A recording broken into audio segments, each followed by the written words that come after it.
আজকে সকালে কেন জানি এত তাড়াতাড়ি ঘুম ভেঙে গিয়েছে। ঘুম ভাঙার সাথে সাথেই ভালো লাগতেছে না। ভাবছি যে আজকে একটু রুটি খাবো। তো কালকে রাত্রেই ভেবে রেখেছি যে আজকে একটু রুটি বানাবো। অনেক দিন হয়েছে রুটি বানাই না।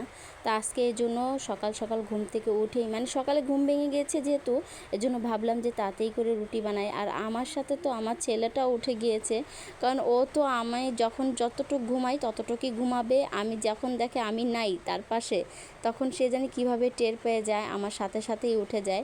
যাই হোক, আজকে রুটিগুলো এত তাড়াতাড়ি বানানো হয়ে গিয়েছে আর অনেক তাড়াতাড়ি ভাজা হয়ে গিয়েছে।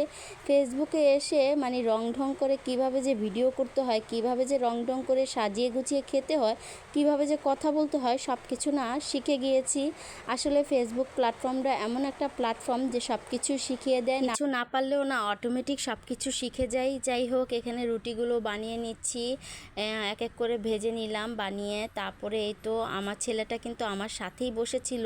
ও মা, হঠাৎ করে দেখি পিছে তাকিয়ে দেখি নাই। এই তো ওকে খুঁজতে খুঁজতে এই তো টেবিলের কোনায় নিচে পেলাম। ও সবসময় এখানেই বসে থাকে। ওকে বললাম বের হও বের হও। ওই তো ভয় পেয়ে গেছে, মনে করছে ওকে বকা দিব। যাই হোক, ওকে বের করে নিলাম। আর সবাই মাশাল্লাহ বলবেন, আমার ছেলেটা আজকে দুদিন ধরে একটু অসুস্থ থেকে ভালো হয়েছে। আর এই তো এখানে ছেলেকে খাওয়া দিচ্ছি, নিজেও খেয়ে নিচ্ছি। আজকে দুই পদের তরকারি ছিল। একটা হলো কাঁঠালের বিচির শুটকি দিয়ে রান্না করেছিলাম, আর সাথে কচু ভাজি ছিল, সেটা দিয়ে আজকে নাস্তাটা করে নিয়েছি। আর এক্সট্রা করে ডিম ভাজি বা আলু ভাজি করিনি। যাই হোক, রান্নার প্রস্তুতিতে চলে আসছি। আজকে অনেক সকালে উঠেছি, তো মনে হচ্ছে যে সময় যাচ্ছে না। এত সকালে উঠেছি আর সকাল সকালেই রান্নাটা চড়া দিছি। আর এই তো এখানে আলুগুলো কেটে নিচ্ছি। আজকে বেশি কিছু রান্না করব না, শুধু ডিম ভুনা করব আলু দিয়ে।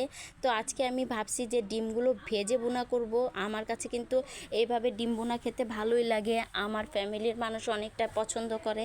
তো এভাবেই আজকে ডিমটা ভুনা করে নিব। আর প্রথমে একটা পেঁয়াজ দিয়ে ভালো করে তিনটা ডিম দিয়ে খুব সুন্দর করে আমি এখানে চটকিয়ে নিচ্ছি। আমার আবার হাত দিয়ে চটকাতে ভালোই লাগে।